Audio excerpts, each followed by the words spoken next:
श्री शिवाय नमस्तुभ्यम। आप सभी का स्वागत है आपके अपने चैनल हमारे संस्कार में। आज हम आपके लिए लेकर आए हैं सावन में पढ़ा और सुना जाने वाला शिव महापुराण कथा अध्याय 8। लेकिन उससे पहले आप सभी से नम्र निवेदन है, चैनल पर नए हैं तो चैनल को सब्सक्राइब करें, वीडियो को लाइक करें, ज़्यादा से ज़्यादा शेयर करें, बेल आइकन को भी अवश्य ही दबाएं। कमेंट्स बॉक्स में ओम नमः शिवाय हर हर महादेव लिखना ना भूलें। आपका सहयोग और प्यार हमारे लिए अनमोल होता है। आपको बहुत कम समय लगता है, लेकिन आपकी ये छोटी सी कोशिश हमारे मनोबल को बहुत बढ़ाती है। पावन शिव पुराण का श्रवण करते करते हमें 7 दिन बीत चुके हैं और आज 8वां दिन है। बीते हुए 7 दिन हमारे लिए केवल सुनने मात्र के लिए नहीं थे, वे तो भगवान शिव से आत्मा के संवाद के रूप में एक माध्यम बन चुके हैं। हर कथा ने शिव जी के किसी एक गुण को, एक चरित्र को, एक अच्छाई को हमारे सामने रखा है। उन सभी चीजों ने हमें कुछ न कुछ नया सिखाया है। आज की कथा भी हमें उन रहस्यों से परिचित कराएगी जिसे केवल श्रद्धा या श्रद्धा भाव ही समझ सकता है, बुद्धि से परे है। आज के अध्याय से पहले हम सभी हाथ जोड़कर भगवान भोलेनाथ से प्रार्थना करें कि हे त्रिपुरारी, आप ही सृष्टि के आदि और आप ही अंत हैं। आपकी इस कथा के माध्यम से हमारी आत्मा शुद्ध हो, हमारा मन स्थिर हो और आपकी कथा सुनने का श्रद्धा भाव हमारे अंदर जागृत हो और जीवन में शांति और संतुलन बना रहे। हमारे भीतर भ्रम, भय और विकार सब कुछ आपकी कृपा से नष्ट हो जाए, विलीन हो जाए। बस आप हमारे हृदय में हमेशा निवास करें। चलिए हर हर महादेव। अब शुरू करते हैं आज का अध्याय। श्री राम बोले, हे देवी, प्राचीन काल में एक समय परम सृष्टा भगवान शंभु ने अपने परात्पर धाम में विश्वकर्मा जी को बुलवाकर उनके द्वारा अपनी गौशाला के एक रमणीय स्थान में एक भवन बनवाया जो बहुत ही विस्तृत था, यानी बड़ा था। उसमें एक श्रेष्ठ सिंहासन का निर्माण करवाया। उस सिंहासन पर भगवान शंकर ने विश्वकर्मा द्वारा एक छत्र बनवाया जो कि बहुत ही दिव्य और हमेशा के लिए अद्भुत और परम उत्तम था। इसके पश्चात उन्होंने सब तरफ से इंद्र आदि देवगणों, सिद्धों, गंधर्वों, नागादिकों तथा संपूर्ण उपदेवों को भी शीघ्र वहां बुलवाया। समस्त वेदों और आगमों को, पुत्रों सहित ब्रह्मा जी को, मुनियों को तथा अप्सराओं सहित समस्त देवियों को जो नाना प्रकार की वस्तुओं से संपन्न थी, उन्हें भी आमंत्रित किया। इनके सिवाय देवताओं, ऋषियों, सिद्धों और नागों की 16-16 कन्याओं को भी बुलवाया जिनके हाथ सभी मांगलिक वस्तुओं से सुसज्जित थे। हे मुनि, वीणा, मृदंग आदि नाना प्रकार के वाद्यों को बजाकर सुंदर गीतों द्वारा महान उत्सव रचाया। संपूर्ण औषधियों के साथ राज्याभिषेक के योग्य द्रव एकत्रित किए गए। प्रत्यक्ष तीर्थों के जलों से भरे हुए 5 कलश भी मंगवाए। इनके सिवा और भी बहुत सी दिव्य सामग्रियों को भगवान शंकर ने अपने पार्षदों द्वारा मंगवाया और वहां उच्च स्वर से वेद मंत्रों का घोष करवाया। हे देवी, भगवान विष्णु की पूर्ण भक्ति से महेश्वर देव सदा प्रसन्न रहते थे, इसीलिए उन्होंने प्रीति युक्त हृदय से श्री हरि को बैकुंठ से बुलवाया और शुभ मुहूर्त में श्री हरि को उस श्रेष्ठ सिंहासन पर बिठाकर महादेव जी ने स्वयं ही प्रेम पूर्वक उन्हें सब प्रकार के आभूषणों से विभूषित किया। उनके मस्तक पर मनोहर मुकुट बांधा गया और उनके मंगल को स्तूप कराए गए। यह सब हो जाने के बाद महेश्वर ने स्वयं ब्रह्मांड मंडप में श्री हरि का अभिषेक किया और उन्हें अपना वह सारा ऐश्वर्य प्रदान किया जो दूसरों के पास नहीं था। तदंतर स्वतंत्र ईश्वर भक्त वत्सल शंभु ने श्री हरि का स्तवन किया और फिर अपनी पराधीनता अर्थात भक्त परवशता को सर्वत्र सिद्ध करते हुए वे लोककर्ता ब्रह्मा जी से इस प्रकार बोले, लोकेश, आज से मेरी आज्ञा के अनुसार यह विष्णु हरि स्वयं मेरे वंदनीय हो गए। इस बात को सभी सुन रहे हैं। तात, तुम संपूर्ण देवता आदि के साथ इन श्री हरि को प्रणाम करो और यह वेद मेरी आज्ञा से ही मेरी ही तरह श्री हरि का वर्णन करें। श्री रामचंद्र जी कहते हैं, हे देवी, भगवान विष्णु की शुभ भक्ति देखकर प्रसन्नचित हुए वरदायक भक्त वत्सल रुद्रदेव ने उपर्युक्त बात कहकर स्वयं ही श्री गरुड़ ध्वज को प्रणाम किया। तदंतर ब्रह्मा आदि देवताओं, मुनियों और सिद्धादि ने भी उस समय श्री हरि की वंदना की। इसके बाद अत्यंत प्रसन्न हुए भक्तवत्सल महेश्वर ने देवताओं के समक्ष श्री हरि को बड़े बड़े वर प्रदान किए। महेश्वर बोले, हे हरे, तुम मेरी आज्ञा से संपूर्ण लोकों के कर्ता, पालक और संहारक हो जाओ। धर्म, अर्थ और काम के दाता तथा दुर्नीति अथवा अन्याय करने वाले दुष्टों को दंड देने वाले हो। महान बल पराक्रम से संपन्न जगत पूज्य जगदीश्वर बने रहो। सबनांगन में तुम कहीं भी जीते नहीं जा सकोगे। मुझसे भी तुम कभी पराजित नहीं हो पाओगे। तुम मुझसे मेरी दी हुई 3 प्रकार की शक्तियां ग्रहण करो। एक तो इच्छा आदि की शक्ति, दूसरी नाना प्रकार की लीलाओं को प्रकट करने की शक्ति और तीसरी तीनों लोकों में नित्य स्वतंत्रता। हे हरे, जो तुमसे द्वेष करने वाले हैं वे निश्चय ही मेरे द्वारा प्रयत्न पूर्वक दंडनीय होंगे। हे विष्णु, मैं तुम्हारे भक्तों को उत्तम मोक्ष प्रदान करूंगा। तुम इस माया को भी ग्रहण करो जिसका निवारण करना देवता आदि के लिए भी कठिन है और जिससे मोहित होने पर यह विश्व जड़ रूप हो जाएगा। हे हरे, तुम मेरी बाईं भुजा हो और विधाता दाहिनी भुजा हैं। तुम इन विधाता के भी उत्पादक और पालक होगे। मेरा हृदय रूप जो रुद्र है वही मैं हूँ, इसमें कोई संशय नहीं। वह रुद्र तुम्हारा और ब्रह्मा आदि देवताओं का भी निश्चय ही पूज्य है। तुम यहाँ रहकर विशेष रूप से संपूर्ण जगत का पालन करो। नाना प्रकार की लीलाएं करने वाले विभिन्न अवतारों द्वारा सदा सबकी रक्षा करते रहो। मेरे चिन्मय धाम में तुम्हारा जो वह परम वैभवशाली और अत्यंत उज्जवल स्थान है वह गोलोक नाम से विख्यात होगा। हे हरे, भूतल पर जो तुम्हारे अवतार होंगे वे सबके रक्षक और मेरे भक्त होंगे। मैं उनका अवश्य दर्शन करूंगा। वे मेरे वर से सदा प्रसन्न रहेंगे। श्री रामचंद्र जी कहते हैं, हे देवी, इस प्रकार श्री हरि को अपना अखंड ऐश्वर्य सौंपकर उमा वल्लभ भगवान हर समय स्वयं कैलाश पर्वत पर रहते हुए अपने पार्षदों के साथ स्वच्छंद क्रीड़ा करते हैं। तभी से भगवान लक्ष्मीपति वहां गोप वेश धारण करके आए और गोप गोपी तथा गौओं के अधिपति होकर बड़ी प्रसन्नता के साथ रहने लगे। वे श्री विष्णु प्रसन्नचित होकर समस्त जगत की रक्षा करने लगे। वे शिव की आज्ञा से नाना प्रकार के अवतार ग्रहण करके जगत का पालन करते हैं। इस समय वे ही श्री हरि भगवान शंकर की आज्ञा से 4 भाइयों के रूप में अवतीर्ण हुए हैं और उन चारों भाइयों में जो सबसे बड़ा मैं राम हूँ, दूसरे भरत हैं, तीसरे लक्ष्मण हैं और चौथे भाई शत्रुघ्न हैं। हे देवी, मैं पिता की आज्ञा से सीता और लक्ष्मण के साथ वन में आया था। यहाँ किसी निशाचर ने मेरी पत्नी सीता को हर लिया है और मैं विरही होकर भाई के साथ इस वन में अपनी प्रिया का अन्वेषण यानी खोज करता हूँ। अब आपका दर्शन प्राप्त हो गया, तब सर्वदा मेरा कुशल मंगल ही होगा। माँ सती, आपकी कृपा से ऐसा होने में अब कोई संदेह नहीं है।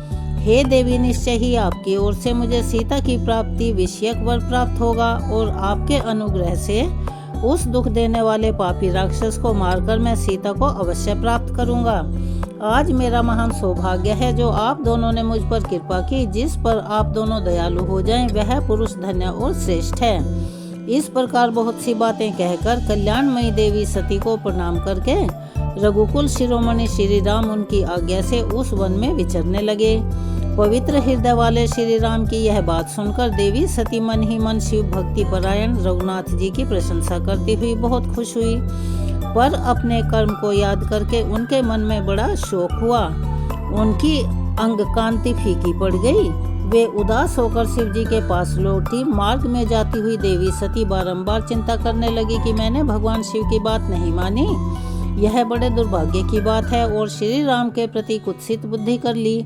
अब शंकर जी के पास जाकर मैं उन्हें क्या उत्तर दूंगी। इस प्रकार बारंबार विचार करके उन्हें उस समय बड़ा पश्चाताप हो रहा था। शिव जी के समीप जाकर देवी सती ने उन्हें मन ही मन प्रणाम किया। उनके मुख पर विषाद छा रहा था। वे शोक से व्याकुल थी और निस्तेज हो गई थी। देवी सती को दुखी देखकर भगवान हर ने उनका कुशल समाचार पूछा और प्रेम पूर्वक कहा, हे देवी, तो बताइए तुमने किस प्रकार परीक्षा ली। उनकी यह बात सुनकर देवी सती मस्तक झुकाए उनके पास खड़ी हो गई, क्योंकि वे तो सभी के सर्वज्ञ ज्ञाता हैं और वह सब कुछ जानते थे। उनका मन शोक और विषाद में डूबा हुआ था। भगवान महेश्वर ने ध्यान लगाकर देवी सती का सारा चरित्र जान लिया और फिर उसी क्षण उन्हें मन से त्याग दिया। वेद धर्म का प्रतिपालन करने वाले परमेश्वर शिव ने अपने पहले की हुई प्रतिज्ञा को नष्ट नहीं होने दिया। देवी सती का मन से त्याग करके वे अपने निवासभूत कैलाश पर्वत पर चले गए। मार्ग में महेश्वर और सती को सुनाते हुए आकाशवाणी हुई, हे परमेश्वर, तुम धन्य हो और तुम्हारी यह प्रतिज्ञा भी धन्य है। तीनों लोकों में तुम्हारे जैसा महायोगी और महाप्रभु दूसरा कोई नहीं है। यह आकाशवाणी सुनकर देवी सती की कांति और फीकी पड़ गई। उन्होंने भगवान शिव से पूछा, हे नाथ, मेरे परमेश्वर, आपने कौन सी प्रतिज्ञा की है, बतलाइए तो सही। देवी सती के इस प्रकार पूछने पर भी उनका हित चाहने वाले प्रभु ने पहले अपने विवाह के विषय में भगवान विष्णु के सामने जो प्रतिज्ञा की थी उसे नहीं बताया। हे मुनि, उस समय सती ने अपने प्राण वल्लभ पति भगवान शिव का ध्यान करके उस समस्त कारण को जान लिया जिसकी वजह से उनके प्रियतम ने उन्हें त्याग दिया था। शंभु ने मेरा त्याग कर दिया। इस बात को जानकर दक्ष कन्या सती शीघ्र ही अत्यंत शोक में डूब गई और बार बार सिसकने और रोने लगी। देवी सती के मनोभाव को जानकर शिवजी ने उनके लिए जो प्रतिज्ञा की थी उसे गुप्त ही रखा और वे दूसरी बहुत सी कथाएं कहने लगे। नाना प्रकार की कथाएं कहते हुए वे देवी सती के साथ कैलाश पर्वत पर जा पहुँचे और फिर श्रेष्ठ आसन पर स्थित होकर चित्तवृत्तियों के निरोध पूर्वक समाधि लगाकर अपने स्वरूप का ध्यान करने लगे। देवी सती मन में अत्यंत विषाद को लेकर अपने उस धाम में रहने लगी। हे मुनि, शिवा और शिव के उस चरित्र को कोई नहीं जानता था। महामुनि स्वेच्छा से शरीर धारण करके लोक लीला का अनुसरण करने वाले उन दोनों प्रभुओं का इस प्रकार वहां रहते हुए दीर्घ काल व्यतीत हो गया। उसके पश्चात उत्तम लीला करने वाले महादेव जी ने ध्यान तोड़ा। यह जानकर जगदम्बा सती वहां आई और उन्होंने व्यथित हृदय से शिव जी के चरणों में प्रणाम किया। उदार चेता शंभु ने उन्हें अपने सामने बैठने के लिए आसन दिया और बड़े प्रेम से बहुत ही मनोरम कथाएं कही। उन्होंने वैसी ही लीला करके देवी सती के शोक को तत्काल दूर कर दिया और फिर वे पूर्ववत सुखी हो गई। फिर भी शिव जी ने अपनी प्रतिज्ञा को नहीं छोड़ा। हे तात, परमेश्वर शिव के विषय में यह कोई आश्चर्य की बात नहीं समझनी चाहिए। हे मुनि लोग शिवा और शिव की ऐसी ही कथा कहते हैं। कुछ मनुष्य उन दोनों में वियोग मानते हैं, परंतु उनमें वियोग कैसे संभव है? शिवा और शिव के चरित्र को वास्तविक रूप से कौन जान पाया है और कौन जान सकता है? वे दोनों सदा अपनी इच्छा से खेलते और भांति भांति की लीलाएं करते हैं। सती और शिव वाणी और अर्थ की भांति एक दूसरे से नित्य संयुक्त हैं अर्थात जुड़े हुए हैं। उन दोनों में वियोग होना तो सर्वथा संभव है। उनकी इच्छा से ही उनमें लीला वियोग हो सकता है। श्री ब्रह्मा जी कहते हैं, हे नारद, पूर्व काल में समस्त महात्मा मुनि प्रयाग में एकत्रित हुए थे। वहां सम्मिलित हुए उन सब महात्माओं का विधि विधान से एक बहुत बड़ा यज्ञ हुआ। उस यज्ञ में सनकादि सिद्धगण, देव ऋषि, प्रजापति, देवता तथा ब्रह्म का साक्षात्कार करने वाले ज्ञानी मुनि भी पधारे थे। मैं भी मूर्तिमान महातेजस्वी निगमों और आगमों से युक्त होकर सपरिवार वहां गया था। अनेक प्रकार के उत्सवों के साथ वहां उनका विचित्र समाज जुटा हुआ था। नाना शास्त्रों के संबंध में ज्ञान चर्चा और वाद विवाद हो रहे थे। हे मुनि, उसी अवसर पर सती तथा पार्षदों के साथ त्रिलोक हितकारी सृष्टिकर्ता और सबके स्वामी भगवान रुद्र भी वहां आ पहुँचे। भगवान शिव को आया हुआ देख संपूर्ण देवताओं, सिद्धों तथा मुनियों और मैंने भी भक्ति भाव से उन्हें प्रणाम किया और उनकी स्तुति की। फिर शिव जी की आज्ञा पाकर सभी लोग प्रसन्नता पूर्वक यथास्थान बैठ गए। भगवान का दर्शन पाकर सभी लोग संतुष्ट और खुश थे और अपने सौभाग्य की सराहना करते थे। इसी बीच में प्रजापतियों के भी पति प्रभु दक्ष, जो कि बड़े तेजस्वी थे, अकस्मात घूमते हुए प्रसन्नता पूर्वक वहां आए। वे मुझे प्रणाम करके मेरी आज्ञा लेकर वहां बैठ गए। दक्ष उन दिनों समस्त ब्रह्मांड के अधिपति बनाए गए थे, अतः सभी के द्वारा सम्मानित थे, परंतु अपने इस गौरवपूर्ण पद को लेकर उनके मन में बड़ा अहंकार आ गया था, क्योंकि वे तत्वज्ञान से शून्य थे। उस समय समस्त देव ऋषियों ने नतमस्तक होकर स्तुति और प्रणाम के द्वारा दोनों हाथ जोड़कर उत्तम तेजस्वी दक्ष का आदर सत्कार किया। परंतु जो नाना प्रकार के लीला विहार करने वाले सभी के स्वामी और उत्कृष्ट लीलाकारी स्वतंत्र परमेश्वर हैं, उन महेश्वर ने उस समय दक्ष को मस्तक नहीं झुकाया और वे अपने आसन पर ही बैठे रह गए और खड़े होकर बाकी सभी की तरह उन्होंने दक्ष का स्वागत नहीं किया। महादेव जी को महामस्तक झुकाते ना देखकर मेरे पुत्र प्रजापति दक्ष मन ही मन बड़े अप्रसन्न हुए, यानी कि उनसे नाराज हो गए। उन्हें रुद्र पर सहसा क्रोध हो आया और विज्ञान शून्य तथा महाअहंकारी होने के कारण महाप्रभु रुद्र को क्रूर दृष्टि से देखकर सभी को सुनाते हुए बड़े ऊंचे स्वर से कहने लगे, यहाँ सब देवता, असुर, श्रेष्ठ ब्राह्मण तथा ऋषि मुझे विशेष रूप से मस्तक झुकाते हैं, परंतु वे जो प्रेतों और पिशाचों से घिरा हुआ महामनस्वी बनकर बैठा हुआ है, वह दुष्ट मनुष्यों के समान क्यों मुझे प्रणाम नहीं करता। शमशान में निवास करने वाला यह निर्लज्ज जो मुझे इस समय प्रणाम नहीं करता, इसका भला क्या कारण है? इसके वेदोक्त कर्म लुप्त हो गए हैं क्या? यह भूतों और पिशाचों से सेवित होकर मतवाला बना फिरता है और शास्त्रीय विधि की अवहेलना करके नीति मार्ग को सदा कलंकित किया करता है।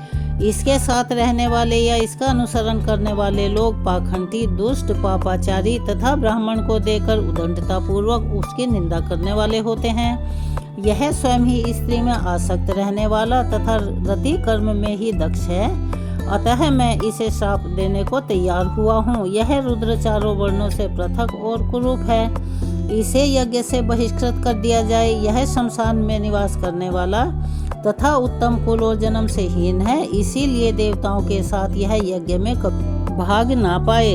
श्री ब्रह्मा जी कहते हैं, हे नारद, दक्ष की कही हुई यह बात सुनकर भृगु आदि बहुत से महर्षि रुद्रदेव को दुष्ट मानकर देवताओं के साथ उनकी निंदा करने लगे।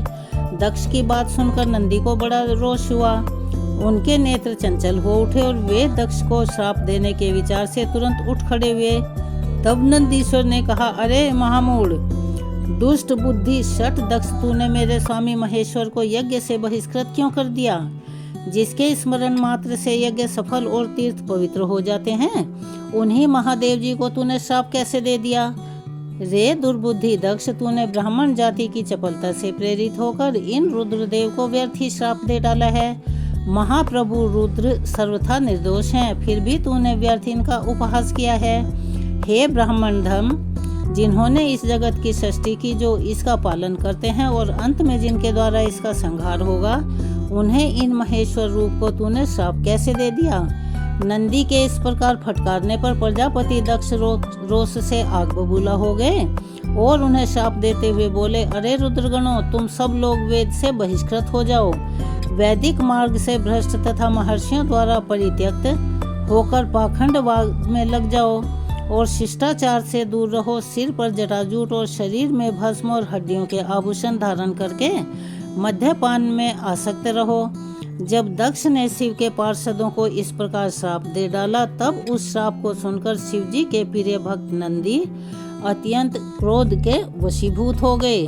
शिलाद पुत्र नंदी भगवान शिव के प्रिय पार्षद और तेजस्वी माने जाते हैं। वे गर्भ से भरे हुए महादुष्ट दक्ष को तत्काल इस प्रकार उत्तर देने लगे। नंदीश्वर ने कहा, अरे शठ दुर्बुद्धिक्ष दक्ष, तुझे शिव के तत्व का बिल्कुल ज्ञान नहीं है, अतः तूने शिव के पार्षदों को व्यर्थ ही श्राप दिया है। हे अहंकारी दक्ष, जिनके चित्त में दुष्टता भरी है, उन प्रभुवादी ने भी ब्राह्मण तत्व के अभिमान में आकर महाप्रभु महेश्वर का उपहास किया है। अतः यहाँ जो भगवान रुद्र से विमुख तुझ जैसे दुष्ट ब्राह्मण विद्यमान है, उनको मैं रुद्र तेज के प्रभाव से ही श्राप दे रहा हूँ। तुझ जैसे ब्राह्मण कर्म फल के प्रशंसक वेदवाद में फंसकर वेद के तत्व ज्ञान से शून्य हो जाएं, वे ब्राह्मण सदा भोगों में तन्मय रहकर स्वर्ग को ही सबसे बड़ा पुरुषार्थ मानते हुए स्वर्ग से बढ़कर दूसरी कोई वस्तु नहीं है, ऐसा ही कहते रहें और क्रोध, लोभ तथा मद से युक्त होकर निर्लज्ज भिक्षुक बने रहें। कितने ही ब्राह्मण वेद मार्ग के सामने रखकर शूद्रों का यज्ञ कराने वाले और दरिद्र होंगे, सदा दान लेने वाले बनेंगे और हमेशा उसी में लगे रहेंगे। दूषित दान ग्रहण करने के कारण वे सब के सब नरकगामी होंगे। अरे दक्ष, उनमें से कुछ ब्राह्मण तो ब्रह्म राक्षस भी होंगे। जो परमेश्वर शिव को सामान्य देवता समझकर उनसे द्रोह करता है, वो दुष्ट बुद्धि वाला प्रजापति दक्ष तत्व ज्ञान से विमुख हो जाए।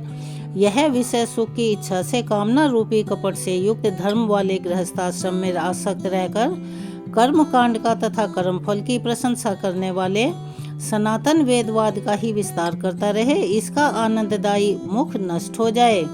यह आत्मज्ञान को भूलकर पशु के समान हो जाए और यह दक्ष कर्म भ्रष्ट होकर शीघ्र ही बकरे के मुख से युक्त हो जाए। इस प्रकार कुपित हुए नंदी ने जब ब्राह्मणों को और दक्ष ने महादेव जी को शाप दे दिया, तब वहां पर हाहाकार मच गया। नारद, मैं वेदों का प्रतिपादक होने के कारण शिव तत्व को जानता हूँ, इसीलिए दक्ष का वह शाप सुनकर मैंने बारंबार उसकी तथा भृगु आदि ब्राह्मणों की भी निंदा की। सदाशिव महादेव जी भी नंदी की यह बात सुनकर हंसते हुए मधुर वाणी में बोले और वे नंदी को समझाने लगे, कहने लगे, हे नंदिन, मेरी बात सुनो। तुम तो परम ज्ञानी हो, तुम्हें क्रोध नहीं करना चाहिए। तुम में भ्रम से यह समझकर कि मुझे श्राप दिया गया, व्यर्थ ही ब्राह्मण कुल को श्राप दे डाला। वास्तव में मुझे किसी का श्राप छू ही नहीं सकता, अतः तुम्हें उत्तेजित नहीं होना चाहिए। वेद मंत्राक्षर में और सूक्त में है, उसके प्रत्येक सूक्त में समस्त देहधारियों के आत्मा प्रतिष्ठित है, अतः उन मंत्रों के ज्ञाता नित्य आत्मवेत्ता हैं। इसीलिए तुम रोषवश उन्हें श्राप मत दो। किसी की बुद्धि कितनी ही दूषित क्यों न हो, वो कभी वेदों को श्राप दे ही नहीं सकता। इस समय मुझे कोई श्राप नहीं मिला है, इस बात को तुम ठीक से समझ लो। हे महामते, तुम सनकादि सिद्धों को भी तत्व ज्ञान का उपदेश देने वाले हो, अतः शांत हो जाओ। मैं ही यज्ञ हूँ, मैं ही यज्ञ कर्म हूँ, यज्ञों के अंगभूत समस्त उपकरण मैं ही हूँ, यज्ञों की आत्मा भी मैं हूँ, यज्ञ परायण यजमान भी मैं हूँ और यज्ञ से बहिष्कृत भी मैं ही हूँ। यह कौन है, तुम कौन और वह कौन? वास्तव में सब में मैं ही हूँ। तुम अपनी बुद्धि से इस प्रकार इस बात का विचार करो।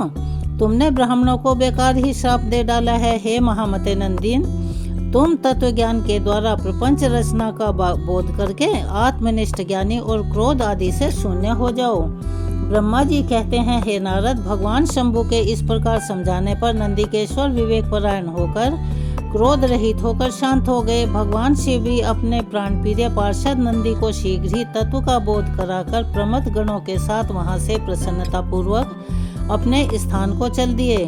इधर रोषावेश से युक्त दक्ष भी ब्राह्मणों से घिरे हुए अपने स्थान को लौट गए, परंतु उनका चित्त शिवद्रोह में ही तत्पर रहा। उस समय रुद्र को श्राप दिए जाने की घटना का स्मरण करके दक्ष सदा महान रोष से भरे रहते थे। उनकी बुद्धि पर मूर्छा छा गई। वे शिवजी के प्रति श्रद्धा को त्याग कर शिव पूजकों की निंदा करने लगे। हे तात नारद, इस प्रकार परमात्मा शंभु के साथ दुर्व्यवहार करके दक्ष ने अपने जिस दुष्ट बुद्धि का परिचय दिया था वह मैंने तुम्हें बता दी। अब तुम उसकी पराकाष्ठा को पहुंची हुई दुर्बुद्धि का वृतांत सुनो, मैं बता रहा हूँ। श्री ब्रह्मा जी कहते हैं, हे नारद, एक समय दक्ष ने बहुत बड़े यज्ञ का आरंभ किया। उस यज्ञ की दीक्षा लेकर उन्होंने उस समय समस्त देवऋषियों, महर्षियों और देवताओं को बुलवाया।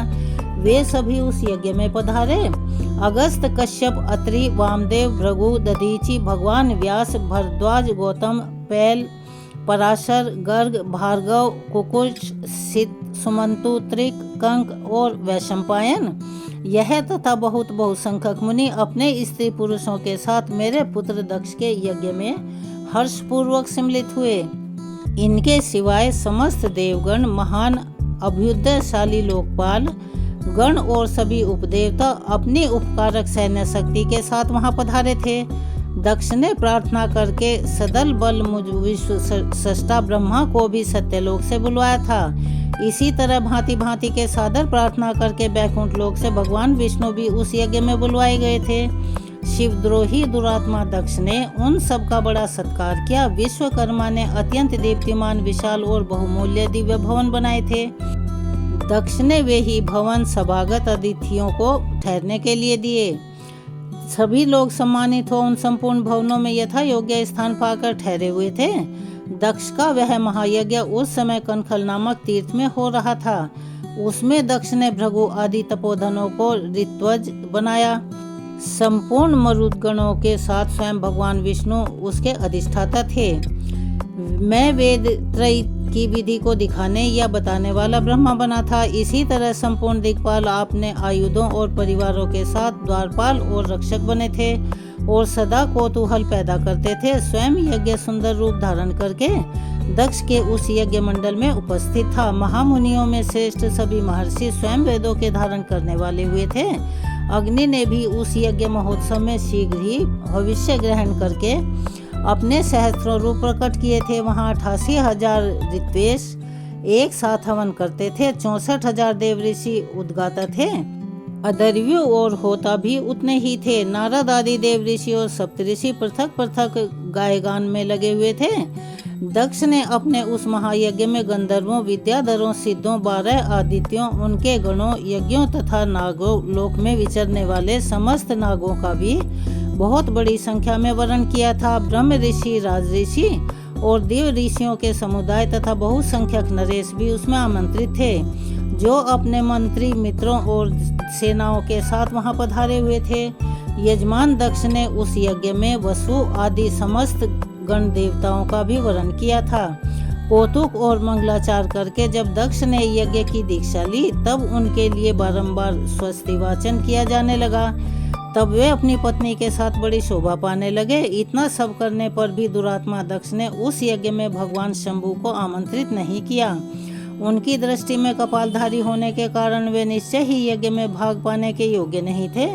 सती प्रजापति दक्ष की प्रिय पुत्री थी, तब भी कपाली की पत्नी होने के कारण दोषदर्शी दक्ष ने उन्हें अपने यज्ञ में आमंत्रित नहीं किया। इस प्रकार जब दक्ष का वह यज्ञ महोत्सव आरंभ हुआ और यज्ञ मंडप में आए हुए सभी ऋत्विज अपने अपने कार्य में संलग्न हो गए, उस समय वहां भगवान शंकर को उपस्थित न देखकर शिव भक्त दधीचि का चित्त अत्यंत उद्विग्न हो उठा और वे इस प्रकार बोले, मुख्य देवताओं और महर्षियों, आप सभी लोग प्रशंसा पूर्वक मेरी बात सुने। इस यज्ञ महोत्सव में भगवान शंकर नहीं आए हैं, इसका क्या कारण है? यद्यपि यह देवेश्वर, बड़े बड़े मुनि और लोकपाल तो यहाँ पधारे हैं, तथापि उन महात्मा पिनाकपाणी शंकर के बिना यह यज्ञ अधिक शोभा नहीं पा रहा है। बड़े बड़े विद्वान कहते हैं कि मंगलमयी भगवान शिव की कृपा दृष्टि से ही समस्त मंगल कार्य संपन्न होते हैं। जिनका ऐसा प्रभाव है, वे पुराण पुरुष वृषभध्वज परमेश्वर श्री नीलकंठ यहाँ क्यों नहीं दिख रहे हैं? हे दक्ष, जिनके संपर्क में आने पर अथवा जिनके स्वीकार कर लेने पर अमंगल भी मंगल हो जाते हैं और जिनके 15 नेत्रों से देखे जाने पर बड़े बड़े नगर तत्काल मंगलमयी हो जाते हैं, उनका इस यज्ञ में पदार्पण होना अति आवश्यक है। इसीलिए तुम्हें स्वयं ही परमेश्वर शिव को यहाँ शीघ्र बुलवाना चाहिए, अथवा ब्रह्मा प्रभावशाली भगवान विष्णु, देवराज इंद्र, लोकपाल गणों, ब्राह्मणों और सिद्धों की सहायता से सर्वथा प्रयत्न करके इस समय यज्ञ की पूर्ति के लिए तुम्हें भगवान शंकर को यहाँ लेकर आना चाहिए। आप सब लोग उस स्थान पर जाएं जहाँ महेश्वर देव विराजमान हैं, वहाँ से दक्षनंदिनी सती के साथ भगवान शंभु को यहाँ तुरंत लाइए। हे देवेश्वरों, जगदम्बा सहित वे परमात्मा शिव यदि यहाँ आ गए तो उनसे सब कुछ पवित्र हो जाएगा। उनके स्मरण से, उनके नाम लेने से सारा कार्य पुण्यमयी बन जाता है। अतः पूर्ण प्रयत्न करके भगवान ऋषभध्वज को यहाँ ले आना चाहिए। भगवान शंकर के यहाँ पदार्पण करते ही यह यज्ञ पवित्र हो जाएगा, अन्यथा यह पूरा ही नहीं हो सकता। और यह मैं बिल्कुल सत्य कहता हूँ। दधीचि का ऐसा वचन सुनकर दुष्ट बुद्धि वाले मूढ़ दक्ष ने हंसते हुए रोष और क्रोध पूर्वक कहा, भगवान विष्णु संपूर्ण देवताओं के मूल हैं, जिनमें सनातन धर्म प्रतिष्ठित है। जब मैंने इनको आदर पूर्वक बुला लिया है, तब इस यज्ञ कर्म में भला क्या कमी हो सकती है? जिनमें वेद, यज्ञ और नाना प्रकार के समस्त कर्म प्रतिष्ठित हैं, वे भगवान विष्णु तो यहाँ आए ही गए हैं। इनके सिवाय सत्यलोक से लोक पितामह ब्रह्मा वेदों, उपनिषदों और विविध आगमों के साथ यहाँ पधारे हैं। देवगणों के साथ स्वयं देवराज इंद्र का भी शुभ आगमन हुआ है और आप जैसे निष्पाप महर्षि भी यहाँ आ गए हैं। जो महर्षि यज्ञ में सम्मिलित होने के योग्य, शांत और सुपात्र हैं, वेद और वेदार्थ के तत्व को जानने और समझने वाले हैं और दृढ़ता पूर्वक व्रत का पालन करते हैं, वे सब और स्वयं आप भी जब यहाँ पदार्पण कर चुके हैं, तब हमें यहाँ रुद्र से भला क्या मतलब है, क्या प्रयोजन है? हे विप्रवर, मैंने ब्रह्मा जी के कहने से ही अपनी कन्या रुद्र को ब्याह दी थी। वैसे मैं जानता हूँ हर कुलीन नहीं है, उसके ना माता है ना पिता है, वे भूतों, प्रेतों और पिशाचों के स्वामी हैं, अकेले रहते हैं। उनका अतिक्रमण करना दूसरों के लिए अत्यंत कठिन है। वे आत्म प्रशंसक, मूढ़, जड़, मौनी और ईर्ष्यालु हैं। इस यज्ञ कर्म में बुलाए जाने के योग्य वे बिल्कुल भी नहीं हैं। इसीलिए मैंने उनको नहीं बुलाया। इसीलिए हे दधीची जी, आपको फिर कभी ऐसी बातें नहीं कहनी चाहिए। मेरी प्रार्थना है कि आप सब लोग मिलकर मेरे इस महान यज्ञ को सफल बनवाएं। दक्ष की यह बात सुनकर दधीची ने समस्त देवताओं और मुनियों को सुनाते हुए यह सारगर्भित बात कही। दधीची बोले, हे दक्ष, उन भगवान शिव के बिना यह महान यज्ञ अयज्ञ हो जाएगा। अब यह यज्ञ कहलाने योग्य ही नहीं रह गया।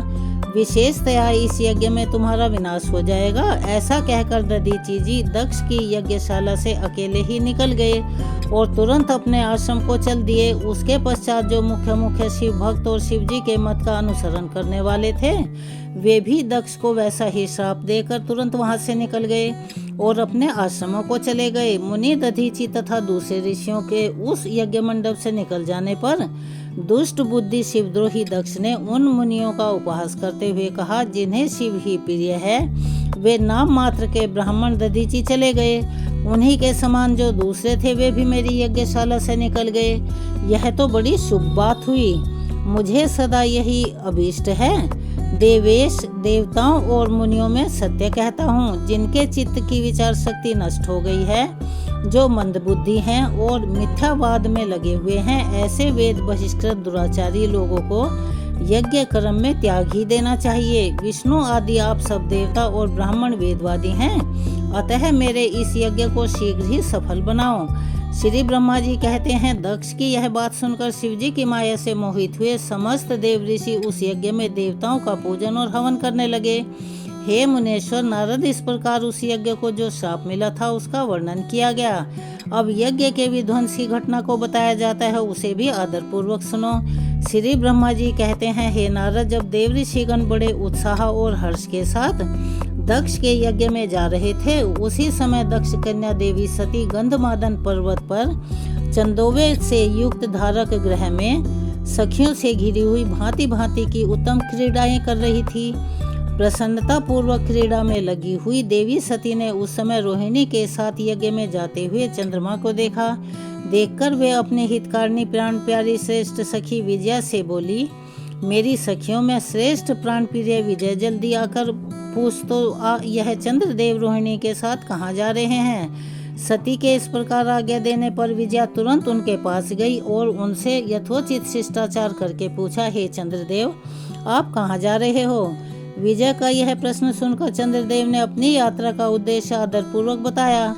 दक्ष के यहाँ होने वाले यज्ञोत्सव आदि का सारा वृतांत कहा। यह सब सुनकर विजया बड़ी उतावली के साथ देवी के पास वापस आई और चंद्रमा ने उन्हें जो कुछ भी कहा था उसे सब कुछ सुना दिया। उसे सुनकर कालिका सती देवी को बड़ा विस्मय हुआ। अपने यहाँ सूचना न मिलने का भला क्या कारण है। बहुत सोचने विचारने पर भी जब उनकी समझ में नहीं आया, उन्होंने पार्षदों से घिरे हुए अपने स्वामी भगवान शिव के पास आकर भगवान शंकर से पूछा, हे प्रभु, मैंने सुना है कि मेरे पिताजी के यहाँ कोई बहुत बड़ा यज्ञ हो रहा है। उसमें तो बहुत बड़ा उत्सव भी होगा। उसमें सब देव ऋषि एकत्रित होकर जा रहे हैं। हे देव देवेश्वर, पिताजी के उस महान यज्ञ में चलने की रुचि फिर आपने क्यों नहीं हो रही है। इस विषय में जो बात हो वह सब मुझे बताइए। हे महादेव, सुहृदों का यह धर्म है कि वे सुहृदय के साथ मिले जुले और मिलन उनके महान प्रेम को बढ़ाने वाला होता है। अतः हे प्रभु, मेरे स्वामी, आप मेरी प्रार्थना मानकर सर्वथा प्रयत्न करके मेरे साथ पिताजी की यज्ञशाला में आज ही चलिए। सती जी की यह बात सुनकर भगवान महेश्वर देव, जिनका हृदय दक्ष के बाणों से घायल हो चुका था, मधुर वाणी में बोले, हे देवी, तुम्हारे पिता दक्ष मेरे विशेष द्रोही हो गए हैं। जो प्रमुख देवता और ऋषि अभिमानी, मूढ़ और ज्ञान शून्य हैं, वे ही सब तुम्हारे पिता के यज्ञ में गए हैं। जो लोग बिना बुलाए दूसरे के घर जाते हैं, वे वहाँ अनादर ही पाते हैं और जो मृत्यु से भी बढ़कर कष्टदायक है। अतः प्रिय, तुमको और मुझको तो विशेष रूप से दक्ष के यज्ञ में जाना ही नहीं चाहिए, क्योंकि वहाँ हमें बुलाया भी नहीं गया। और यह बात मैंने बिल्कुल सच्ची बात कही है। महात्मा महेश्वर के ऐसा कहने पर सती रोष पूर्वक बोली, शंभु, आप सबके ईश्वर हैं। जिनके जाने से यज्ञ सफल होता है, उन्हीं आपको मेरे दुष्ट पिता ने इस समय आमंत्रित नहीं किया है। हे प्रभु, उस दुरात्मा का अभिप्राय क्या है, यह सब मैं जानना चाहती हूँ। साथ ही वहां आए हुए संपूर्ण दुरात्मा देव ऋषियों के मनोभाव का भी मैं पता लगाना चाहती हूँ। अतः प्रभु मैं आज ही पिता के यज्ञ में जाती हूँ। हे नाथ, हे महेश्वर, आप मुझे वहां जाने की आज्ञा दे दें। देवी सती के ऐसा कहने पर सर्वज्ञ, सर्वद्रष्टा, सृष्टिकर्ता और कल्याण स्वरूप भगवान रुद्र ने उनसे इस प्रकार कहा। शिव ने कहा, उत्तम व्रत का पालन करने वाली देवी, यदि इस प्रकार तुम्हारी रुचि वहां अवश्य जाने के लिए हो रही है तो फिर मेरी आज्ञा से तुम शीघ्र ही अपने पिता के यज्ञ में जाओ। यह नंदी वृषभ सुसज्जित है। तुम एक महारानी के अनुरूप राजोपचार साथ लेकर सादर इस पर सवार होकर बहुसंख्यक प्रमथगणों के साथ यात्रा करो। जाओ देवी, इस विभूषित वृषभ पर आरूढ़ हो जाओ। रुद्र के इस प्रकार आज्ञा देने पर सुंदर आभूषणों से अलंकृत सती देवी सब साधनों से युक्त वह पिता के घर की ओर चली। परमात्मा शिव ने उन्हें सुंदर वस्त्र, आभूषण और परम उज्जवल छत्र, चामर आदि से महाराजोचित उपचार किए।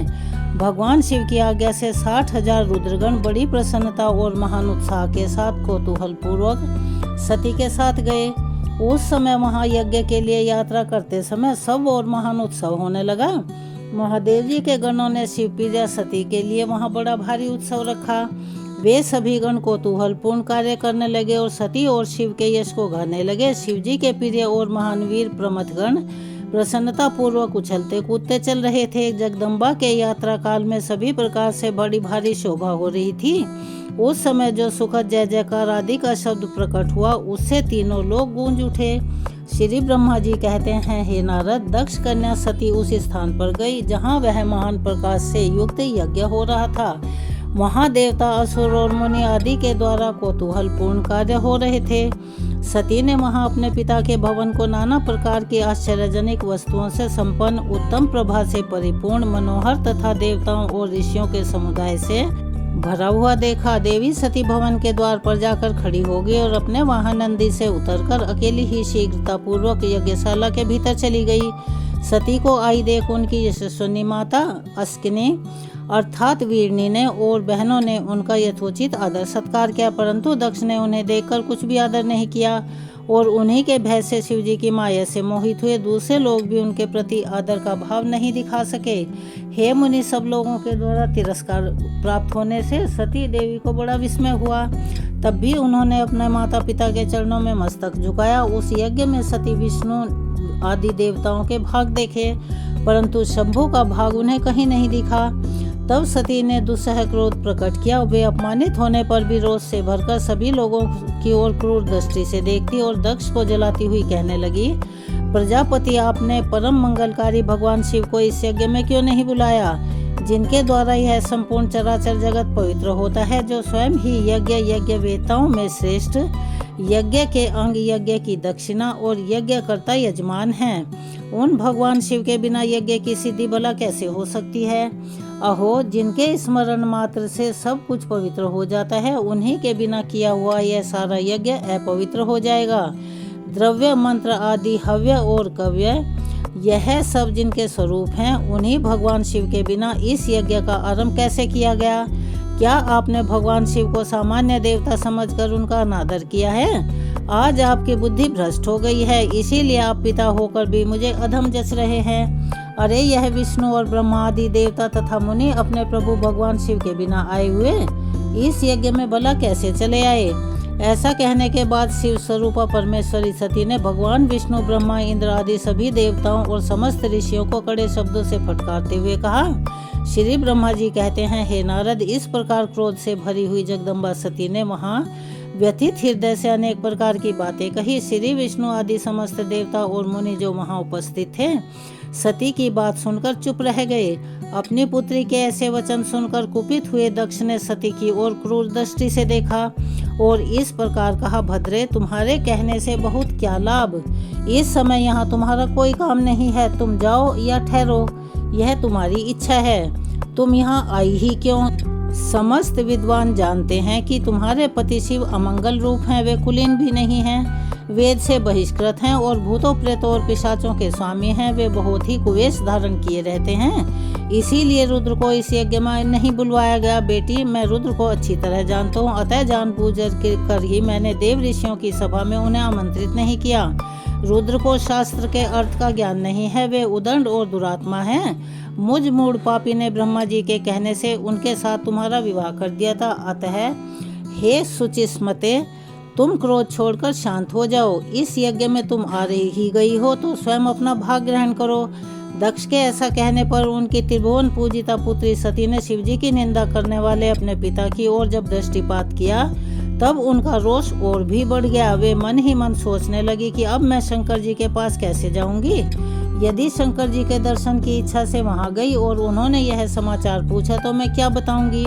उसके पश्चात तीनों लोकों की जननी सती रोष के आवेश से युक्त होकर लंबी लंबी सांस खींचती हुई अपने दुष्ट हृदय पिता दक्ष से बोली, जो महादेव की निंदा करता है अथवा जो उनकी होती हुई निंदा को सुनता है, वे दोनों तब तक नरक में पड़े रहते हैं जब तक चंद्रमा और सूर्य विद्यमान हैं।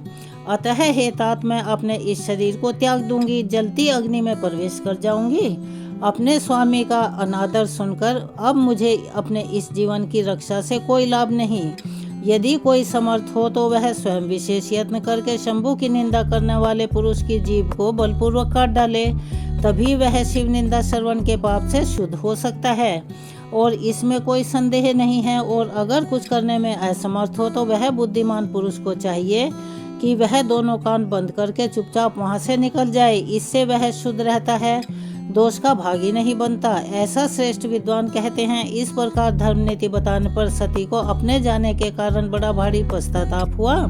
उन्होंने व्यथित चित्त से भगवान शंकर के वचन का स्मरण किया। फिर सती अत्यंत कुपित होकर दक्ष से, उन विष्णु आदि समस्त देवताओं से तथा मुनियों से भी निडर होकर बोली, तात, तुम भगवान शंकर के निंदक हो, इसके लिए तुम्हें पश्चाताप होगा। यहाँ महान दुख भोगकर अंत में तुम्हें यातना भोगनी पड़ेगी। इस लोक में जिनके लिए ना कोई प्रिय है ना अप्रिय है, उन निर्वर परमात्मा शिव के प्रतिकूल तुम्हारे सिवा दूसरा भला कौन चल सकता है। जो दुष्ट लोग हैं वे सदा ईर्ष्या पूर्वक यदि महापुरुषों की निंदा करें तो उनके लिए यह कोई आश्चर्य की बात नहीं है, परंतु जो महात्माओं के चरणों की रज से अपने अज्ञान अंधकार को दूर कर चुके हैं उन्हें महापुरुषों की निंदा शोभा नहीं देती। जिनका शिव यह 2 अक्षरों का नाम कभी बातचीत के प्रसंग से मनुष्य की वाणी द्वारा एक बार भी उच्चारित हो जाए तो वह संपूर्ण पाप राशि को शीघ्र ही नष्ट कर देता है। उन्हीं पवित्र कीर्ति वाले निर्मल शिव से तुम द्वेष करती हो। आश्चर्य है, वास्तव में तुम अशुभ अर्थात अमंगल रूप हो। महापुरुषों के मनोरूपी मधुकर ब्रह्मानंदमयी रस का पान करने की इच्छा से जिनके सर्वार्थदायक चरण कमलों का निरंतर सेवन किया करते हैं, उन्हीं से तुम मूर्खतावश द्रोह करते हो। जिन्हें तुम नाम से शिव और काम से अशिव बताते हो, उन्हें क्या तुम्हारे सिवा दूसरे विद्वान नहीं जानते। ब्रह्मा आदि देवता, सनक आदि मुनि तथा अन्य ज्ञानी क्या उनके स्वरूप को नहीं समझते। उदार बुद्धि भगवान शिव जटा फैलाए कपाल धारण किए शमशान में भूतों के साथ प्रसन्नता पूर्वक रहते तथा भस्म और नरमुंडों की माला धारण करते हैं। इस बात को जानकर भी जो मुनि और देवता उनके चरणों से घिरे हुए निर्माल्य को बड़े आदर के साथ अपने मस्तक पर लगाते और चढ़ाते हैं, इसका क्या कारण है। यही कि वे भगवान शिव ही साक्षात परमेश्वर हैं। यज्ञ, यज्ञादि और निवृत्ति अर्थात शमदम आदि 2 प्रकार के कर्म बताए गए हैं। मनीषी पुरुषों को उनका विचार करना चाहिए। वेद में विवेचन पूर्वक उनके रागी और विरागी 2 प्रकार के अलग अलग अधिकारी बताए गए हैं। परस्पर विरोधी होने के कारण उक्त दोनों प्रकार के कर्मों का एक साथ एक ही कर्ता के द्वारा आचरण नहीं किया जा सकता। भगवान शंकर तो पर ब्रह्म परमात्मा हैं, उनमें उन दोनों ही प्रकार के कर्मों का प्रवेश नहीं है। उन्हें कोई कर्म प्राप्त नहीं होता, उन्हें किसी भी प्रकार के कर्म करने की आवश्यकता नहीं है। पिताजी, हमारा ऐश्वर्य अव्यक्त है, उसका कोई लक्षण व्यक्त नहीं है। सदा आत्मज्ञानी महापुरुष ही उसका सेवन करते हैं और तुम्हारे पास वह ऐश्वर्य नहीं है। यज्ञशालाओं में रहकर वहाँ के अन्न से तृप्त होने वाले कर्मठ लोगों को जो भोग प्राप्त होता है उससे वह ऐश्वर्य बहुत दूर है। जो महापुरुषों की निंदा करने वाला और दुष्ट है उसके जन्म को धिक्कार है। विद्वान पुरुष को चाहिए कि उसके संबंध को विशेष रूप से प्रयत्न करके त्याग दें, जिस समय भगवान शिव तुम्हारे साथ मेरा संबंध दिखलाते हुए मुझे दाक्षायणी कहकर पुकारेंगे, उस समय मेरा मन सहसा अत्यंत दुखी हो जाएगा। इसीलिए तुम्हारे अंग से उत्पन्न हुए सदाशिव के तुल्य ग्रहणित इस शरीर को मैं इस समय निश्चित ही त्याग दूंगी और ऐसा करके सुखी हो जाऊंगी। हे देवताओं और मुनियों, तुम सब लोग मेरी बात सुनो। तुम्हारे हृदय में दुष्टता आ गई है। तुम लोग यह कर्म सर्वथा अनुचित है। तुम सब लोग मूढ़ हो, क्योंकि शिव की निंदा और कलह तुम्हें प्रिय है। अतः भगवान हर्ष से तुम्हें इस कुकर्म का निश्चय ही पूरा दंड अवश्य मिलेगा। श्री ब्रह्मा जी कहते हैं, हे नारद, उस यज्ञ में दक्ष तथा देवताओं से ऐसा कहकर देवी सती चुप हो गई और मन ही मन अपने प्राण वल्लभ शंभु का स्मरण करने लगी। श्री ब्रह्मा जी कहते हैं, हे नारद, मौन हुई सती देवी अपने पति का सादर स्मरण करके शांति चित होकर सहसा उत्तर दिशा में भूमि पर बैठ गई। उन्होंने विधि पूर्वक जल का आचमन करके वस्त्र ओढ़ लिया और पवित्र भाव से आंखें मूंदकर अपने पति का चिंतन करती हुई वे योग मार्ग में स्थित हो गई। उन्होंने आसन को स्थिर कर प्राणायाम द्वारा प्राण और अपान को एक रूप करके नाभि चक्र में स्थित कर लिया। फिर उदान वायु को बलपूर्वक नाभि चक्र से ऊपर उठाकर बुद्धि के साथ हृदय में स्थापित किया। तत्पश्चात शंकर जी की प्राण वल्लभा आनंदिता सती उस हृदय स्थित वायु को कंठमार्ग से भ्रुकुटियों के बीच में ले गई। इस प्रकार दक्ष पर कुपित होकर सहसा अपने शरीर को त्यागने की इच्छा से देवी सती ने अपने संपूर्ण अंगों में योग मार्ग के अनुसार वायु और अग्नि धारण की। तदंतर अपने पति के चरणारविंदों का चिंतन करती हुई सती ने अन्य सभी वस्तुओं का ध्यान भुला दिया।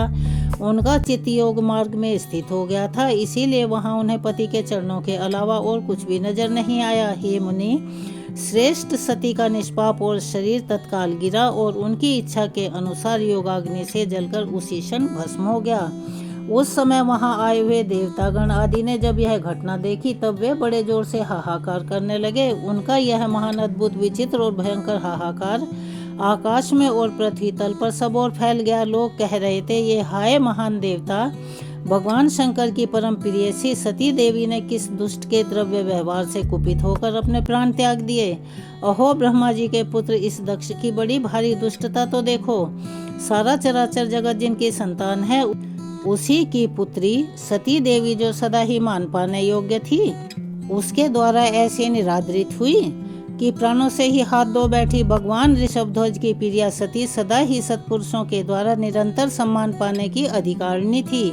वास्तव में उसका हृदय बड़ा ही असहिष्णु था और वह प्रजापति दक्ष ब्राह्मण द्रोही है, इसीलिए सारे संसार में उसे महान अपयश ही प्राप्त होगा। उसकी अपनी ही पुत्री उसी के अपराध से जब प्राण त्याग करने को तैयार हो गई, तब भी उस महान अर्क भोगी शंकर द्रोही ने उसे रोका तक नहीं। जिस समय सभी लोग ऐसा कह रहे थे, उसी समय शिवजी के पार्षद सती का यह अद्भुत प्राण त्याग देखकर तुरंत ही क्रोधपूर्वक अस्त्र शस्त्र लेकर दक्ष को मारने के लिए उठ खड़े हुए।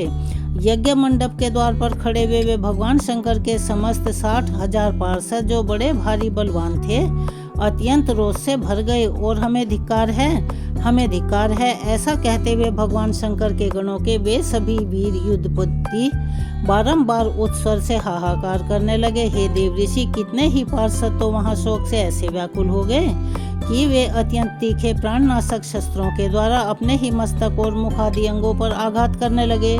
इस प्रकार 20,000 पार्षद उस समय दक्ष कन्या सती के साथ ही नष्ट हो गए। वह एक अद्भुत सी बात हुई। नष्ट होने से बचे हुए महात्मा शंकर के वे प्रमथगण क्रोध युक्त दक्ष को मारने के लिए हथियार लिए उठ खड़े हुए। हे मुनि, उन आक्रमणकारी पार्षदों का वेग सुनकर भगवान भृगु ने यज्ञ में विघ्न डालने वालों का नाश करने के लिए नियत अपहर्ता असुर रक्षासी वेदी व इस यजुर मंत्र से दक्षिणाग्नि में आहुति दे दी। भृगु जी के आहुति देते ही यज्ञ कुंड से ऋभु नामक सहस्त्रों महान देवता, जो बड़े प्रबल और वीर थे, वहां प्रकट हो गए।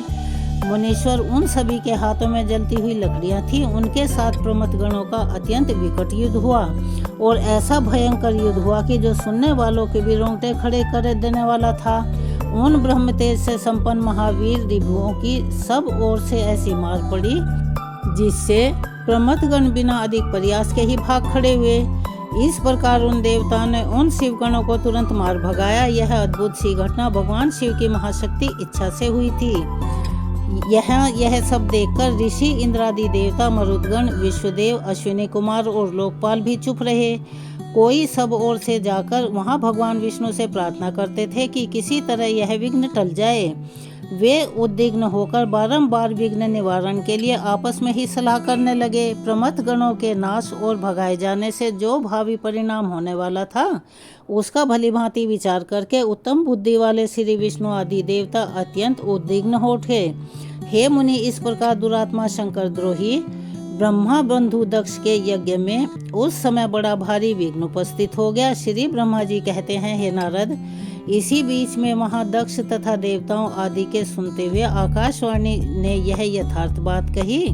रे दुराचारी दक्ष और दंभाचार परायण महामूर्त, यह तूने कैसा अनर्थकारी कर्म कर डाला।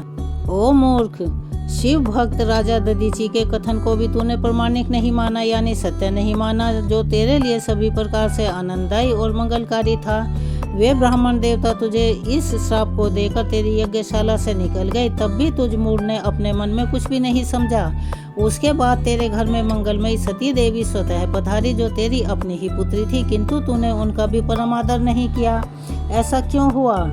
ज्ञान दुर्बल दक्ष, तूने सती और महादेव जी की पूजा नहीं की। यह क्या कर दिया? मैं ब्रह्मा जी का बेटा हूँ, ऐसा समझकर तू व्यर्थ ही घमंड में भरा रहता है और इसीलिए तुझ पर मोह छा गया है। वे सती देवी ही सत्पुरुषों की आराध्या देवी हैं अथवा सदा आराधना करने योग्य हैं। वे समस्त पुण्यों का फल देने वाली, तीनों लोकों की माता, कल्याण स्वरूपा और भगवान शंकर के आधे अंग में निवास करने वाली हैं। वे सती देवी ही पूजित होने पर सदा संपूर्ण सौभाग्य प्रदान करने वाली हैं। वे ही महेश्वर की शक्ति हैं और अपने भक्तों को सभी प्रकार के मंगल देती हैं। वे सती देवी ही पूजित होने पर सदा संसार का भय दूर करती हैं, मनोवांछित फल देती हैं और वे ही समस्त उपद्रवों को नष्ट करने वाली देवी हैं। वे सती ही सदा पूजित होने पर कीर्ति और संपत्ति प्रदान करती हैं। वे ही पराशक्ति और भोग और मोक्ष प्रदान करने वाली परमेश्वरी हैं। वे सती ही जगत को जन्म देने वाली माता, जगत की रक्षा करने वाली, अनादि शक्ति और प्रलय काल में जगत का संहार करने वाली हैं। वे जगत माता सती ही भगवान विष्णु की माता रूप से सुशोभित होने वाली तथा ब्रह्मा, इंद्र, चंद्र, अग्नि और सूर्यदेव आदि की भी जननी मानी गई हैं। वे सती ही तप, धर्म और दान आदि का फल देने वाली हैं। वे ही शंभु शक्ति महादेवी हैं और दुष्टों का हनन करने वाली परात्पर शक्ति हैं। ऐसी महात्मा महिमा वाली सती देवी, जिनकी सदा प्रिय धर्मपत्नी है, उन भगवान महादेव को तूने यज्ञ में भाग नहीं दिया। अरे तू कैसा मूढ़ और कुविचारी है। भगवान शिव ही इस सब के स्वामी परात्पर परमेश्वर हैं। वे समस्त देवताओं के सम्यक सेव्य हैं और सभी का कल्याण करने वाले हैं। इन्हीं के दर्शन की इच्छा से सिद्ध पुरुष तपस्या किया करते हैं और इन्हीं के साक्षात्कार की अभिलाषा मन में लेकर योगी लोग योग साधना में प्रवृत्त होते हैं। अनंत धन, धान और यज्ञयाग आदि का सबसे महान फल यही बताया गया है कि भगवान शंकर का दर्शन सुलभ हो। शिव ही जगत का धारण पोषण करने वाले हैं और वे ही समस्त विद्याओं के पति और सब कुछ करने में समर्थ हैं। आदि विद्या के श्रेष्ठ स्वामी और समस्त मंगलों के भी वे मंगल हैं। दुष्ट दक्ष, तूने उनकी शक्ति का आदर सत्कार नहीं किया, इसीलिए इस यज्ञ का विनाश हो जाएगा। पूजनीय व्यक्तियों की पूजा न करने से अमंगल होता ही है और तूने परम पूज्य शिव स्वरूप सती का पूजन नहीं किया है। शेषनाग अपने सहस्त्र मस्तकों से प्रतिदिन प्रसन्नता पूर्वक जिनके चरणों की रज धारण करते हैं, उन्हीं भगवान शिव की शक्ति सती देवी थी। जिनके चरण कमलों का निरंतर ध्यान और सादर पूजन करके ब्रह्मा जी ब्रह्म तत्व को प्राप्त हुए हैं, उन्हीं भगवान शिव की प्रिय पत्नी सती देवी थी। जिनके चरण कमलों का निरंतर ध्यान और सादर पूजन करके इंद्र आदि लोकपाल अपने उत्तम पद को प्राप्त हुए हैं, वे भगवान शिव संपूर्ण जगत के पिता हैं और शक्ति स्वरूपा सती देवी जगत की माता कही गई हैं। रे मूढ़ दक्ष, तूने उन माता पिता का सत्कार नहीं किया, फिर तेरा कल्याण कैसे होगा।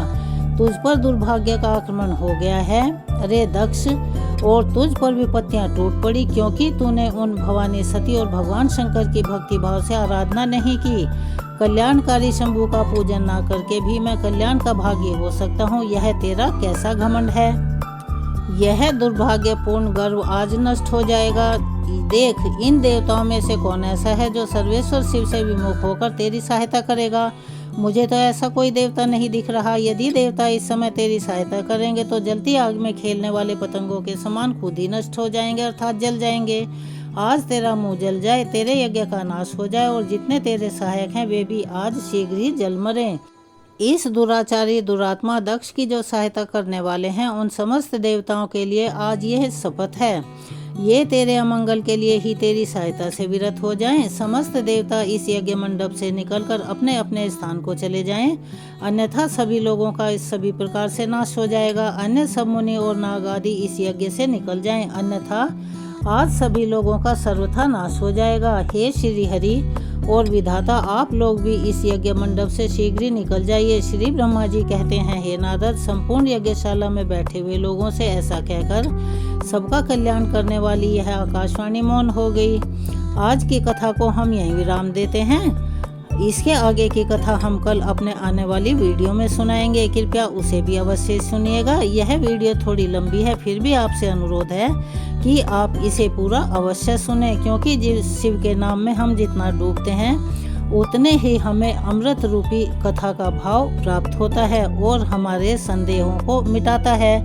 आइए एक बार भगवान शिव से हम प्रार्थना करें कि अगर हमारे द्वारा बोलने में, सुनने में या कहने में किसी प्रकार की कोई गलती हो गई हो तो हमें माफ़ करें और अपनी कृपा हमारे सबके ऊपर हमेशा बनाए रखें। आप सभी से अनुरोध है कि कृपया चैनल को सब्सक्राइब करें, वीडियो को लाइक करें, बेल आइकन को भी दबाना ना भूलें, ज़्यादा से ज़्यादा शेयर करें, कमेंट्स बॉक्स में ओम नमः शिवाय हर हर महादेव अवश्य ही लिखें। धन्यवाद।